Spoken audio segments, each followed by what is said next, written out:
Now, following on from the PowerPoint presentation that you've just looked at, illustrating how to insert an inverted pleat into the back of a shirt.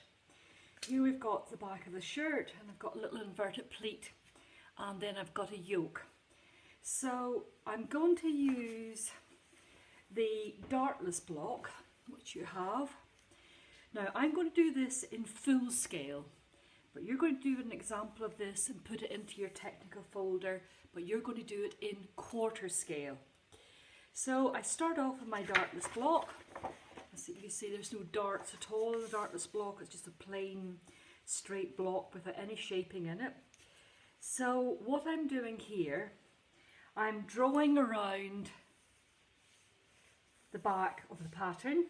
Now I want a full back, so I need to draw around one side, flip it over and draw around the other side. So I'm just going to pop on my little weights. So what I'm doing is I'm creating a full back pattern. Let's say I'm doing this in full scale, but you can do it in quarter scale. Eventually in this module you will be making a shirt, so you might want to create a yoke in the shirt.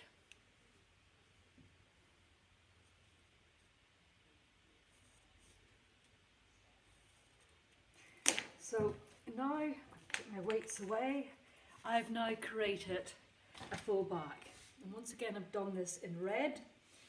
I've done it in felt tip pen, which I would never want you to work in felt tip pen, but so we can see this on the film. I want you to work in, I'm doing it in pen. So what I'm doing here, I'm marking where the yoke is. Now for convenience I'm going to make my yoke in location where the notches are here on the back armhole. So you can make, your depth of your yoke is determined by how deep you want it basically. And for this exercise you can make it as deep as you want or as short as you want. So what I've done here, I've created my yoke pattern. So what I've got to do now is I've got to mark in the centre back. Do that with a little dash line, because what we're going to have to do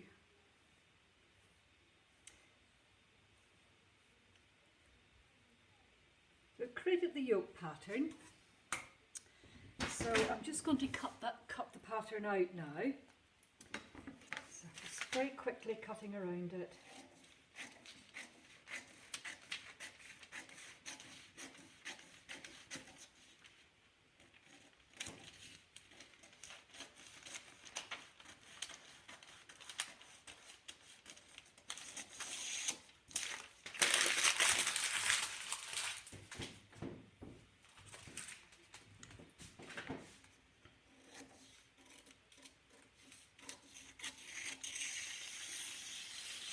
Around the hem, up the side seam here.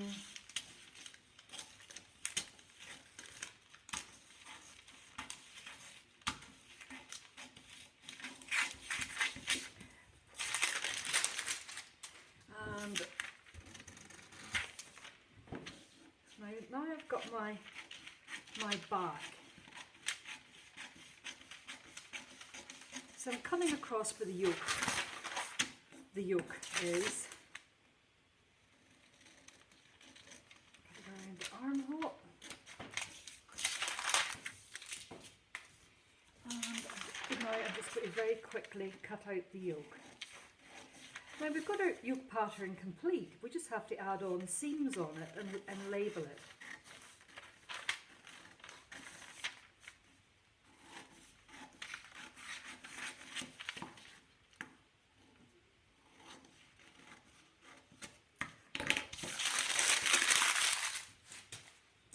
So I've got my yoke pattern here, it's complete, it's fine, ready to be cut and added the seams on.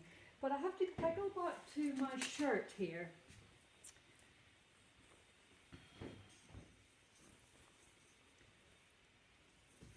you can see the yoke, and I've got this inverted pleat. So I've got to add extra fabric into the pattern for the pleat. So I'm just cutting up the centre back here.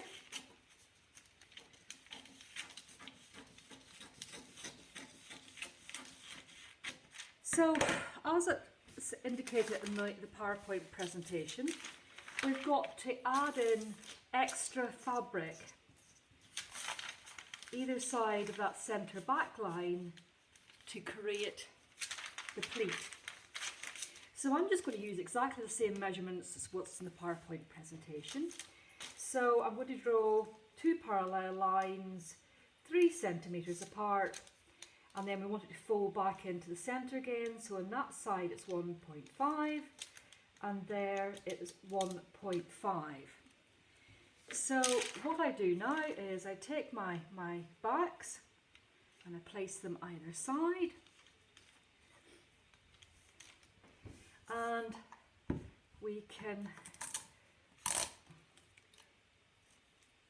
tape the patterns, tape the pleat in. This is the simplest way of doing it.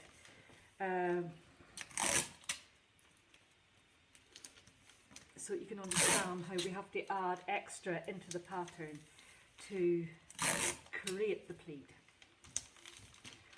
So there's my left side and here's my right side, and I'm putting it on and putting it down either side of the pleat.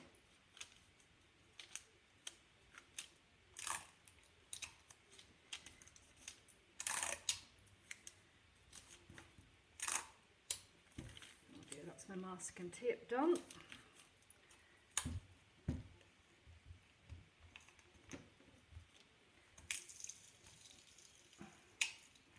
One more wee bit left there. So now cut across the bottom and across the top.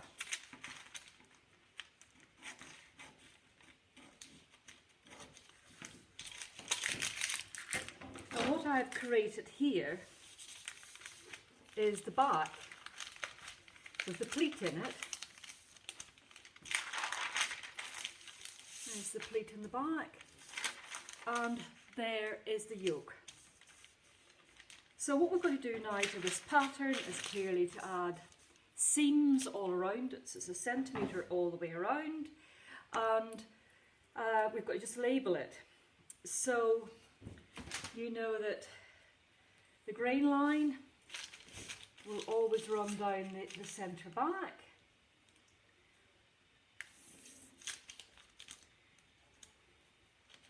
And the grain line here on the, well, let's label the yoke to begin with.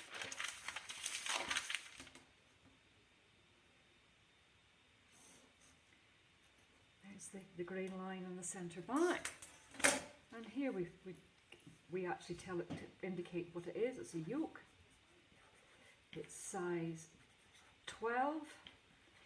And you know, on shirts, there are always 2 yokes, one on top of the other. So we're going to cut out 2 of these. So you're going to cut out two yokes. And we want to put a little notch here at the centre of the yoke so we know that lines up with the pleat whenever it's folded. So what one would do here is you want to indicate where the pleats are located. And you do that by notches. You can remember that from the PowerPoint presentation. Put in your notches. And once again, you would have to add seam allowance onto this, 1 centimetre all the way around. And that's the back pattern. And you're going to cut one of these, and it's size 12. Okay, so that's how to create, separate the patterns and add in sufficient for the inverted pleat here on this shirt. Now, say I've done this in full scale, I want you to do it in quarter scale for your technical folders. Thank you. Okay, so here we've got the back of the shirt cut, and I've cut out 2 yokes. Now, remember in the pattern I put in little notches, the little snips, but I've marked them in with red felt tip pen so you can see them, and the centre notch here on the yoke. So now I'm going to fold my inverted pleat in, folding over into the centre, and I'm just going to pin that, and I'm going to fold the other one in,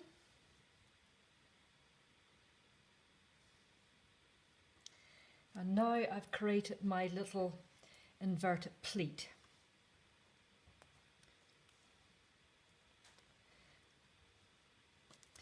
So I've now got it pinned. So I've got the yoke, I've got the pins holding the pleat in position.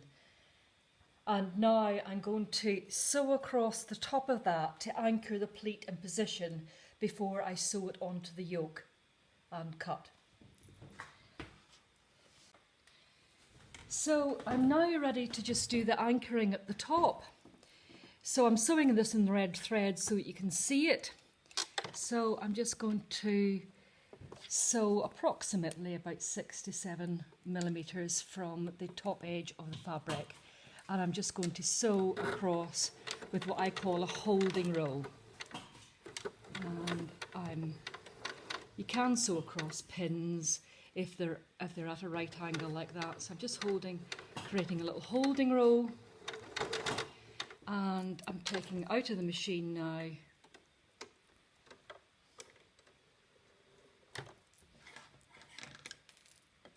Get out my pins, and now I have created the little tuck, or the little inverted pleat at the back of the shirt.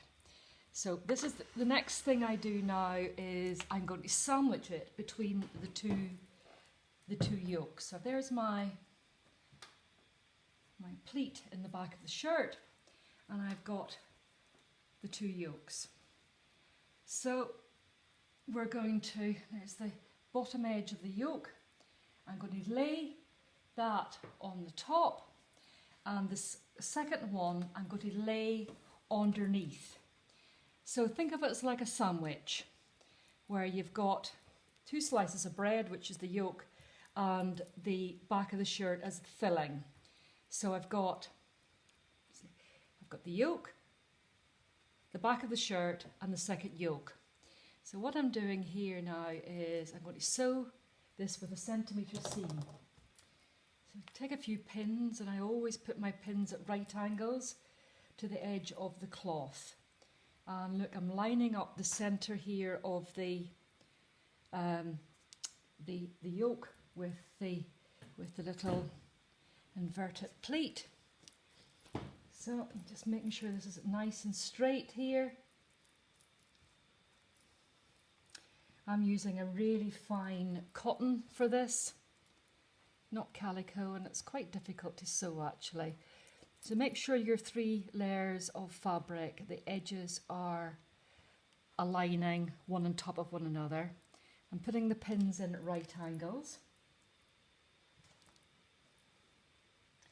And now, because we've added a centimetre seam on the pattern, I'm now going to sew it. So I'm going to sew it. So here, I've added a centimetre seam, so now I'm going to sew with a centimetre seam on the cloth. So I'm sewing red thread so you can see it in this pale blue. And because of the centimetre seam allowance, it's a very, very accurate centimetres seam I'm taking.